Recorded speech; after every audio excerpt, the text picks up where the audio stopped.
les élèves et les enseignants. Le cerveau et l'enfant. C'est développé avec d'emblée une aide à l'élève à l'apprentissage. Bonjour Corentin Durand. Bonjour.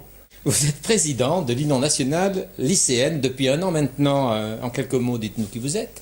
Eh bien, effectivement, j'ai commencé mon mandat en avril dernier et je suis donc Corentin Durand, élève d'Hippocagne sur Paris et lycéen syndicaliste.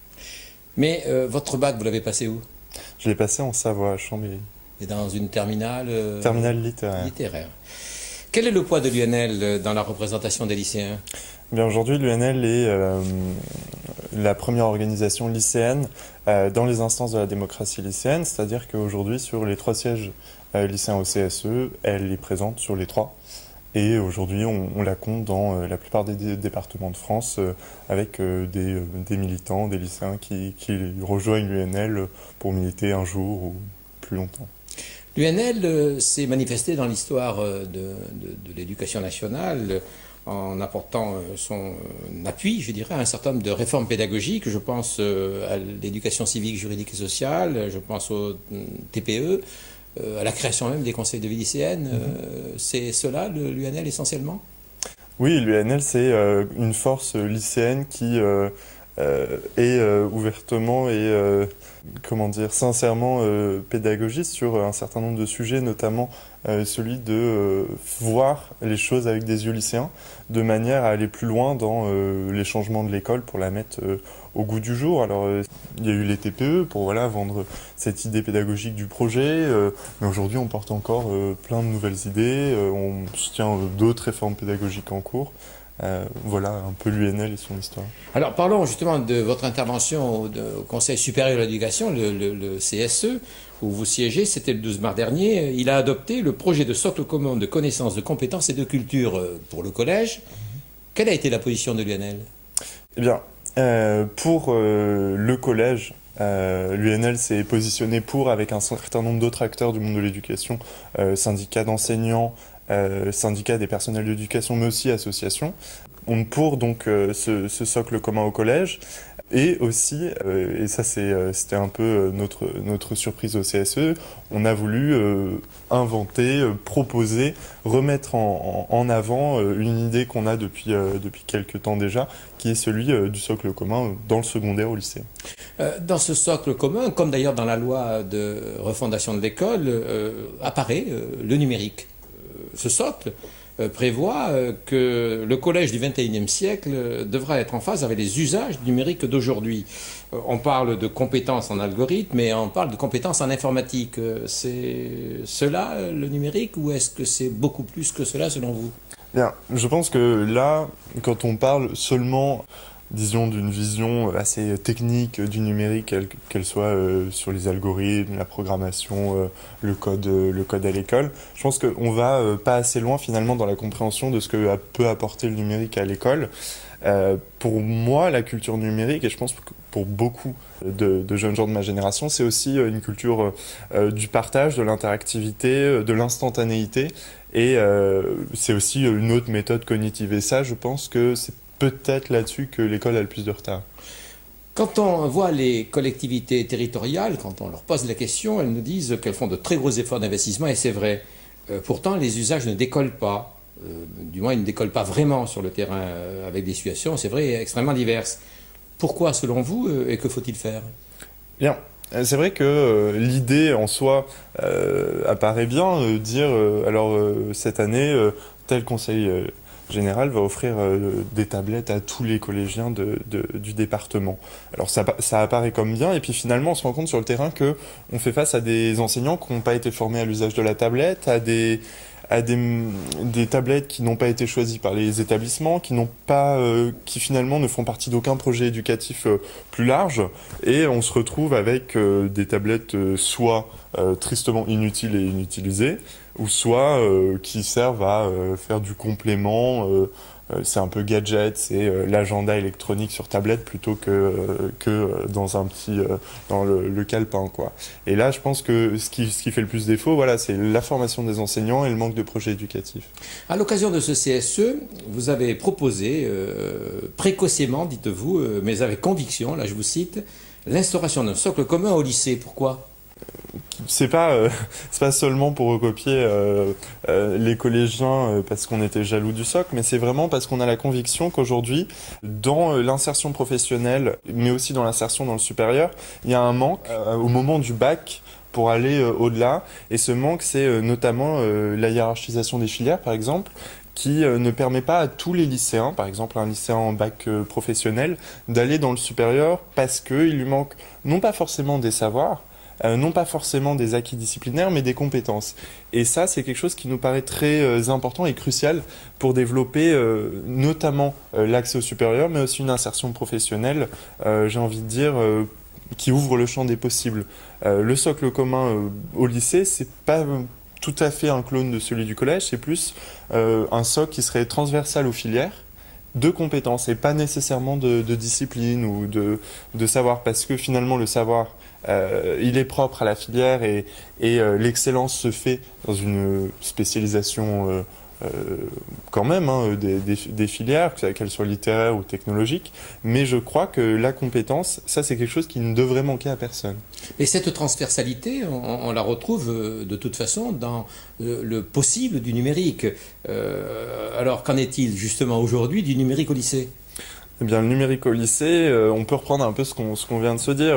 Il y a la double erreur, celle de considérer que la culture numérique, elle est algorithmique ou à propos du code. Ou alors, pire encore, que le numérique, il faut le diaboliser parce que les lycéens peuvent harceler des camarades dessus ou je ne sais quoi. Et sinon, l'autre erreur, c'est une sorte de oui au numérique total, sans projet pédagogique, avec distribution de tablettes.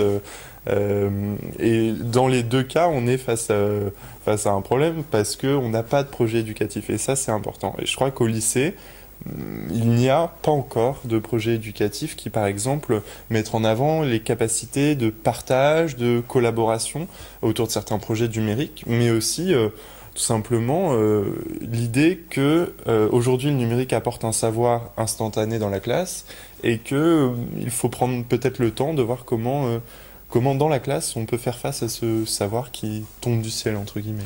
Personnellement, vous, est-ce que l'école vous a ouvert quelques portes du numérique ? Eh bien, oui et non. Alors moi je fais partie, j'imagine, de ce qu'on appelle la génération Y. C'est ça, oui. Je suis né en voyant Internet émerger. Naturellement, j'ai su utiliser très vite un ordinateur et c'est vrai que j'ai jamais eu de retard informatique. En revanche, là où je crois que l'école a pu avoir un rôle à jouer pour moi et devrait avoir un rôle à jouer pour beaucoup d'élèves, c'est que j'ai eu une enseignante au lycée qui nous a permis, par exemple, d'identifier le numérique comme un nouvel outil pour notamment le champ de la littérature, du fait littéraire et de l'expression, tout simplement. Et ça s'est passé comment ? Eh bien, c'était le projet de Madame Caroline Duré, du coup, qui était enseignante dans mon lycée, et qui nous a proposé tout simplement de mettre sous forme numérique, sur les réseaux sociaux, tout simplement, les personnages du Père Goriot. On est dans l'innovation pédagogique, là. Complètement. Au lycée, bon nombre d'élèves posent la question de leur évaluation et plus particulièrement celle qui est mise en œuvre dans le baccalauréat. Vous en pensez quoi, vous avez passé le baccalauréat il n'y a pas très longtemps, vous avez donc au moins une idée. Et l'UNL, sur ce problème-là, quelle est sa position ? Eh bien, nous on identifie quand même que le baccalauréat c'est court, c'est 15 jours. 15 jours qui est censé résumer 15 ans de scolarité. Et c'est vrai que c'est court, ça demande beaucoup de bachotage, on est sur des rythmes effrénés pendant 2 semaines, sans qu'on soit sûr que l'intégralité de ce qui a été acquis pendant la scolarité ressort dans ce bac. Alors moi je pense, et l'UNL partage cette position, de se dire qu'aujourd'hui le bac c'est bien, mais c'est pas suffisant pour mettre en avant toutes les capacités des élèves. Et notamment, je pense qu'on peut aller vers une organisation d'un contrôle en cours de formation plus large et j'ai envie de dire qui serait moins une sanction que peut être le bac dans le dernier trimestre. Mais alors, contrôle continu ? Évaluation en cours de formation, Eh bien- je sais pas, les mots cachent un certain nombre de choses. Eh bien, oui. Mais, c'est quoi? Eh bien, moi, je crois à une forme de...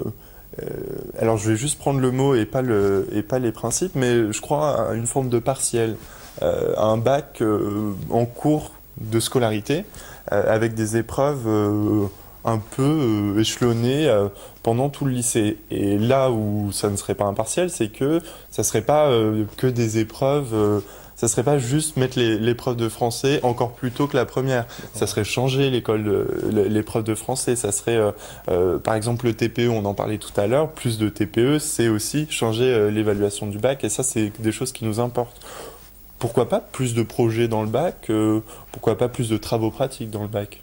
C'est-à-dire mettre en place une évaluation aussi dans le cours de formation des jeunes pour leur permettre de se situer tout au long de cette formation Exactement. par rapport au savoir et au savoir-faire qu'on exige d'eux.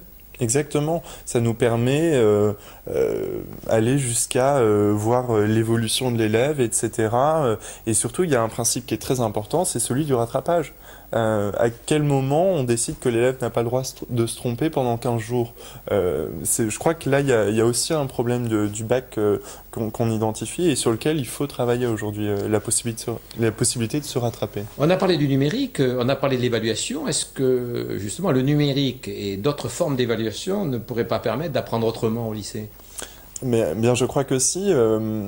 Aujourd'hui, on voit quand même que notre système de notation, la façon dont on essaye d'intégrer comme un espèce de corps étranger le numérique dans l'éducation, soulève des problèmes de modèles tout simplement éducatifs et je dirais même parfois cognitifs. On est face à une génération, on le disait, qui a accès à l'information et notamment à ce qu'on appelle le savoir en quelques secondes. Certains nous diront que c'est pas d'une grande qualité ou qu'ils ne savent pas trier. Eh bien voilà, si le problème c'était plus celui de savoir comment on va transmettre le savoir, mais celui de savoir comment on va le recevoir, comment on va l'interpréter, le questionner. Et ça, je crois que ça nous interroge et sur l'évaluation. Aujourd'hui, la note sur 20, ça permet pas de savoir si j'arrive à critiquer effectivement l'information que je reçois, mais le modèle selon lequel l'enseignant horizontalement va donner du savoir, vraiment transmettre le savoir purement et simplement, et nous paraît aussi obsolète dans ce cas-là, puisque finalement l'élève doit avoir un nouveau comportement face au savoir. Accompagner les élèves dans leur apprentissage à côté d'eux, côte à côte plutôt que face à face? Effectivement.